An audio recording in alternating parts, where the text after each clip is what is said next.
Baik, di sini ada pengertian institusi internasional.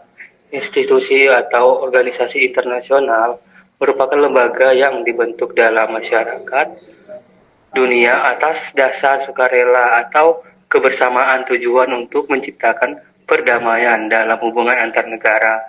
Secara umum, pengertian organisasi internasional dapat dibedakan menjadi dua, yaitu dalam arti luas dan sempit. Dan menurut Slide Archer, organisasi internasional merupakan salah suatu lembaga formal yang dibentuk melalui kesepakatan antara anggota yang terdiri dari pihak pemerintah maupun non-pemerintah dan berbagai negara berdaulat.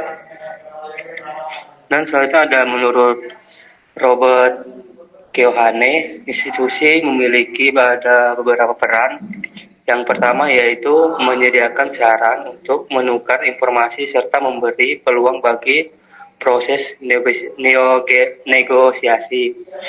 Dan yang kedua, meningkatkan kemampuan pemerintah dalam memantau kekuatan negara lain dan melaksanakan komitmen yang telah dibuat sehingga kepercayaan terhadap komitmen tersebut dapat lebih terjamin. Yang ketiga yaitu memperkuat ekspektasi atau harapan terhadap stabilitas dan ketetapan dan kesepakatan internasional. Adapun tiga prinsip utama organisasi internasional dan yang pertama yaitu berkomitmen untuk mempererat hubungan persahabatan atau antar negara bangsa. Dan kedua itu berupaya bentuk sistem kerja sama yang terorganisir dan menyelesaikan berbagai permasalahan internasional. Dan yang ketiga itu berperan dalam mewujudkan program keamanan bersama bagi seluruh anggotanya serta memberikan bantuan kepada negara anggota yang menghadapi kesulitan. Dan di sini ada lagi selanjutnya peran institusi dalam perdagangan internasional. Peran yang banyak memiliki peran yang sangat penting dalam mendukung kelancaran perdagangan internasional dengan cara mengatur serta menjaga stabilitas dan efisiensi kegiatan perdagangan global.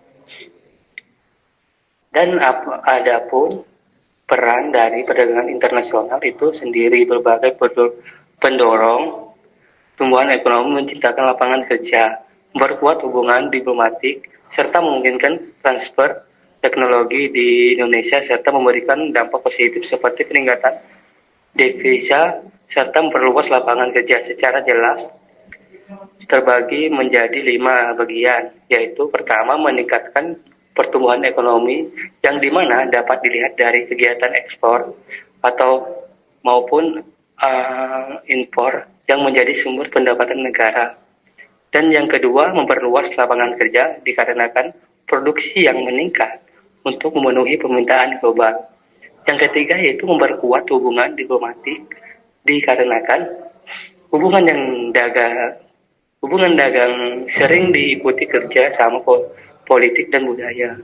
Yang keempat yaitu mentransfer teknologi dalam artian mendorong negara berkembang untuk mengejar ketinggalan.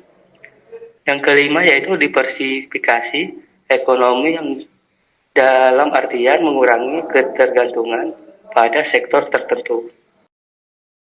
Oke, baik, masuk ke dalam implikasi institusi terhadap pembangunan ekonomi, yaitu ada 3 faktor. Yang pertama itu ada meningkatkan akses pasar dan daya saing institusi. Yang kedua itu mengurangi risiko ekonomi dan kestabilan.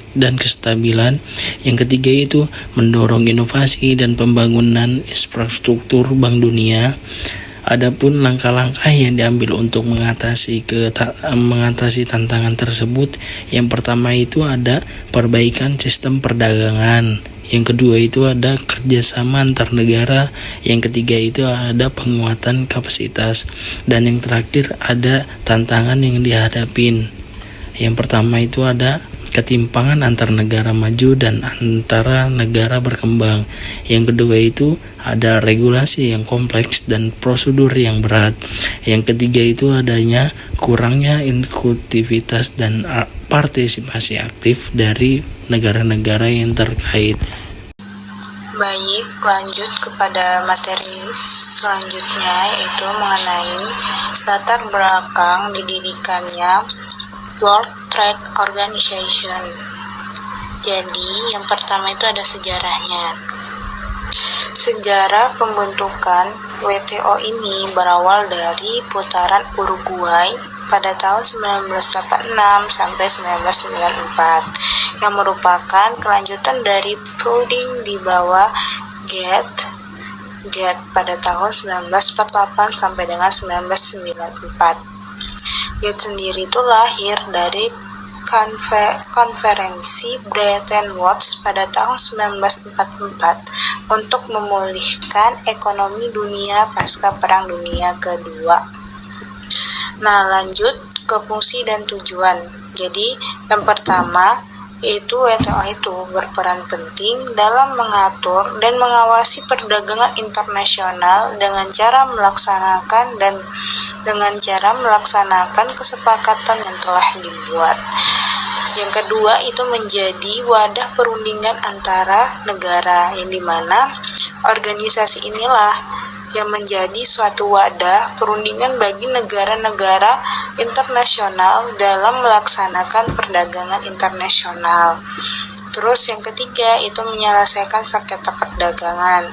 Terus yang keempat meninjau kebijakan perdagangan, dan yang terakhir itu membangun kerjasama global bersama IMF dengan Bank Dunia untuk menjaga kestabilan ekonomi di dunia. Nah, dari WTO ini juga itu memiliki prinsip dasar. Itu ada 5 prinsip dasar dari WTO ini. Yang pertama itu perlakuan yang sama bagi seluruh anggota atau most favored nations. Nah, dalam artian organisasi ini itu harus memperlakukan sama antara negara-negara yang maju dan berkembang dalam perdagangan internasional. Terus yang kedua itu peningkatan tarif. Yang ketiga perlakuan nasional.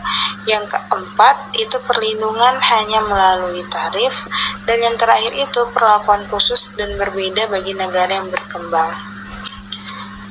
Yang terakhir itu ada sasaran dan target. Jadi dari latar belakang didirikannya organisasi ini juga itu memiliki sasaran dan target. Yang pertama non-diskriminasi, yang kedua itu keterbukaan, yang ketiga kepastian dan transparansi, yang keempat persaingan yang sehat, yang kelima memberikan manfaat yang lebih luas, dan yang terakhir itu perlindungan terhadap lingkungan dan kesehatan.